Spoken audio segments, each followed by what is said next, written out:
If you look over the 50 years, you know, it's not always been, you know, on just a growth curve like this. You know, in the 60s when you had the Beach Boys and the old surf movies and Gidget and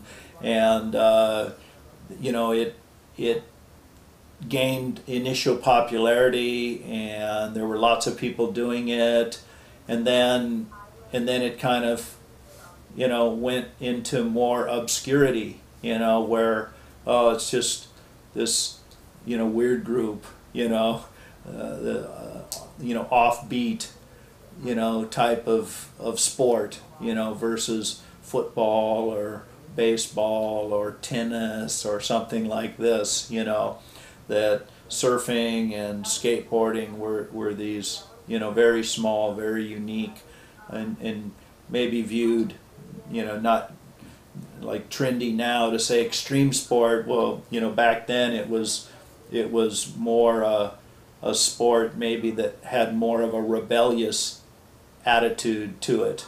So we've been on a growth curve for, you know, really almost 15 years, and you know, who knows why, you know, surfing the net, you know, celebrities starting to surf fashion. I think in about the 60s, I think 1957 or so, Gordon Clark, they've started the first real commercial surfboard blank business.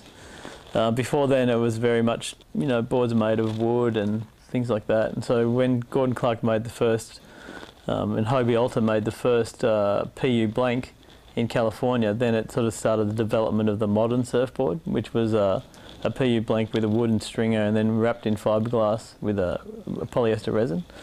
And from that point on, boards became more easily made and they could be tailored to the conditions of the local sort of breaks.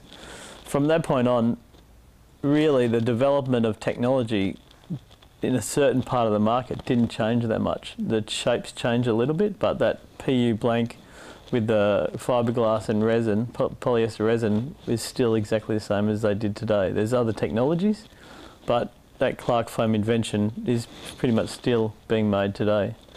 And so the main stages of development, I always wonder, in a product life cycle where you have you know, units sold versus time, I always wonder if the surf industry is a long drawn out curve, or maybe this curve hasn't even started because of the lack of development in technology. Is it still in the early adopter stage because of the lack of investment in R&D? And for me, I actually truly believe that the surfboard industry is here. It's not mainstream, it's not it hasn't grown, it's not in a late laggard stage. I think the money hasn't really been invested yet in the design aspect, and a lot of money's been solely invested in the construction side of things, but as far as design goes, the design element of surfboards for the last 10 years is just by fine-tuning, you know, 1 or 2 degrees. There's no big quantum leaps in design. So I truly believe that in the next sort of decade or 2 decades, we'll see this curve come up, and, you know, similar to the parabolic ski, changed the face of the ski industry completely, and that was just one design that came in that superseded everything else. And maybe that was the shortboard back in the sort of 70s, but I still think it's time for another quantum leap in design.